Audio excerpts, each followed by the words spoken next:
প্রতিষ্ঠার প্রায় ৩৯ বছরেও নাটোরের বিসিক শিল্পনগরীতে মেলেনি গ্যাস সংযোগ। জ্বালানির বাড়তি ব্যয় নিয়ে বিপাকে নগরীর ক্ষুদ্র ও মাঝারি ৩০ শিল্প প্রতিষ্ঠান।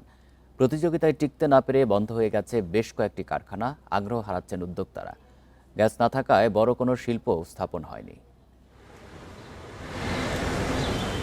১৯৮৭ সালে নাটোরের দত্তপাড়ায় ১৫.৫ একর জমিতে গড়ে তোলা হয় বিসিক শিল্পনগরী। শিল্প কারখানায় গ্যাস সরবরাহের জন্য ২০১১ সালে শহরের পাশ দিয়ে স্থাপন করা হয় গ্যাস লাইন। তবে গত ১.৫ দশকেও দেয়া হয়নি সংযোগ। গ্যাস না পাওয়ায় উৎপাদন খরচ বেড়েছে কারখানা মালিকদের। বাড়তি জ্বালানি খরচের কারণে চাপের মুখে শিল্পনগরীর ক্ষুদ্র ও মাঝারি ৩০টি প্রতিষ্ঠান। প্রতিযোগিতায় টিকতে না পেরে বন্ধ হয়েছে কিছু কারখানা। গ্যাস ট্রাক না থাকার কারণে দেখা যাচ্ছে যে মিল ফ্যাক্টরিগুলো আস্তে আস্তে বন্ধের দিকে চলে যাচ্ছে। নাটোরে গ্যাস থাকতো তাহলে আরও বিভিন্ন শিল্প প্রতিষ্ঠান তৈরি হতো।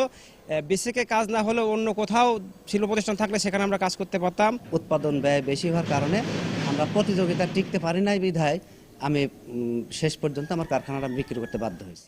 প্রতিষ্ঠান টিকিয়ে রাখতে শিল্পনগরীতে দ্রুত গ্যাস সরবরাহের দাবি কারখানা মালিকদের।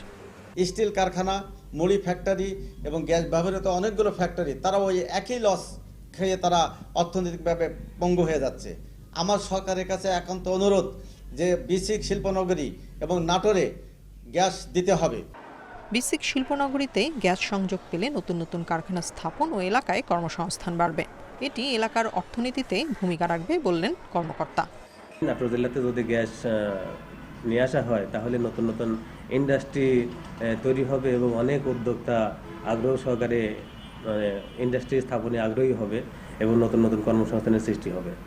বিসিক শিল্পনগরীর পাটকল, কৃষি যন্ত্রপাতি উৎপাদন, সার ও প্লাস্টিক সহ বিভিন্ন কারখানায় কাজ করছেন প্রায় ৩,০০০ শ্রমিক। Independent news.